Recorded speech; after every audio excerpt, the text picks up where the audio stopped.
नमस्कार, आप देख रहे हैं जेसी टाइम्स और मैं हूं आपके साथ कोमल गोस्वामी। आइए नजर डालते हैं आज की खास खबरों पर।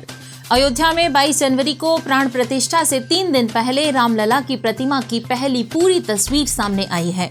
काले पत्थर से बनी मूर्ति में भगवान का विहंगम स्वरूप दिखाई दे रहा है। हालांकि कपड़े से अभी उनकी आंखें ढकी हुई हैं। 4.5 फीट की प्रतिमा, इस पर विष्णु के 10 अवतार, ओम, स्वास्तिक, शंख चक्र भी मौजूद। हरियाणा चंडीगढ़ में 22 जनवरी को छुट्टी का किया गया ऐलान। अयोध्या में रामलला की प्राण प्रतिष्ठा को लेकर ऑर्डर जारी, सरकारी दफ्तर और स्कूल रहेंगे बंद।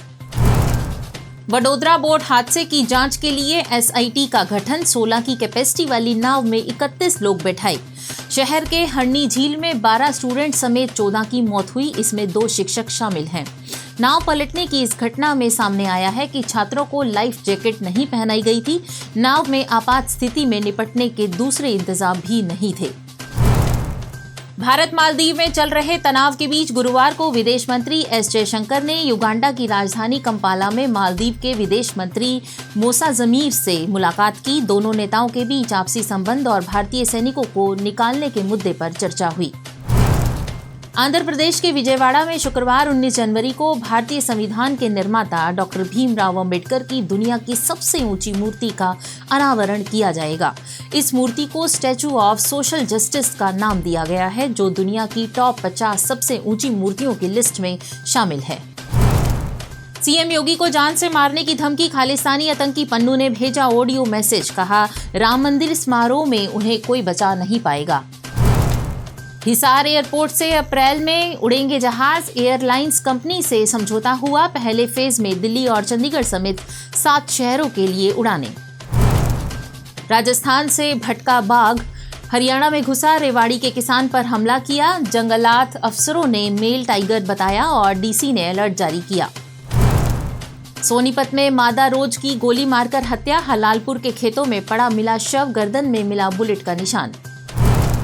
हरियाणा में फार्मर प्रोड्यूसर ऑर्गेनाइजेशन की ग्रांट बांटने में करोड़ों के घोटाले के बीच सरकार ने हॉर्टिकल्चर विभाग के डीजी डॉक्टर अर्जुन सैनी को हटा दिया गया। अब उन्हें विभाग में एचओडी स्पेशल का पद दिया गया है, जबकि उनके स्थान पर एग्रीकल्चर के डायरेक्टर आईएएस राजा नारायण कौशिक को डीजी की अतिरिक्त जिम्मेदारी दी गई है। दिल्ली शराब घोटाले में मनीष सिसोदिया को कोर्ट से राहत नहीं, 5 फरवरी तक बढ़ाई गई न्यायिक हिरासत।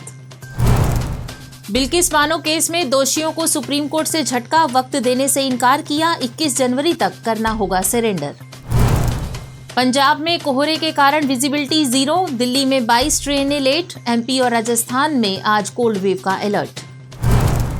बात जेसीडी विद्यापीठ की। जेसीडी मेमोरियल कॉलेज में जन जन को मानवता का संदेश देने के उद्देश्य से अणुव्रत विश्व भारती सोसाइटी के तत्वाधान में एक विश्व एक स्वर मानव धर्म मुखर के नारे के साथ अणुव्रत गीत का सामूहिक संगान किया गया। जेसीडी मेमोरियल कॉलेज के सेमिनार हॉल में 160 सदस्यों की मौजूदगी में आयोजित इस अणुव्रत गीत महासंगान के साथ साथ सद्भावना, नैतिकता और नशा मुक्ति का संकल्प भी लिया गया। जेसीडी विद्यापीठ के महानिदेशक और अंतर्राष्ट्रीय ख्याति प्राप्त वैज्ञानिक प्रोफेसर डॉक्टर कुलदीप सिंह ढींढसा जी ने 20वीं सदी के महान संत आचार्य श्री तुलसीदास को याद करते हुए कहा कि उनके द्वारा प्रवर्तित यह आंदोलन इस वर्ष अपना अमृत महोत्सव मना रहा है। डॉक्टर ढींढसा ने कहा कि आज नई पीढ़ी को इस रास्ते पर चलते हुए छोटे छोटे संकल्पों से अपनी जिंदगी में सुधार करना चाहिए। वहीं प्राचार्य डॉक्टर शिखा गोयल ने कहा कि अणुव्रत का दर्शन अहिंसा, मानवीयता, संयम, नशा मुक्ति जैसे सामाजिक व व्यक्तिगत जीवन से जुड़े अहम मुद्दों पर मार्गदर्शन प्रदान करता है। आइए नजर डालते हैं आज के इतिहास पर। 1966 में वह 19 जनवरी का ही दिन था जब इंदिरा गांधी को देश का प्रधानमंत्री बनाया गया था। तत्कालीन प्रधानमंत्री लाल बहादुर शास्त्री की मौत के बाद इंदिरा गांधी ने वह कुर्सी संभाली थी। जेसीडी टाइम्स के बुलेटिन में आज इतना ही। कल शाम 6 बजे आपसे फिर मुलाकात होगी कुछ नई खबरों के साथ। तब तक के लिए नमस्कार।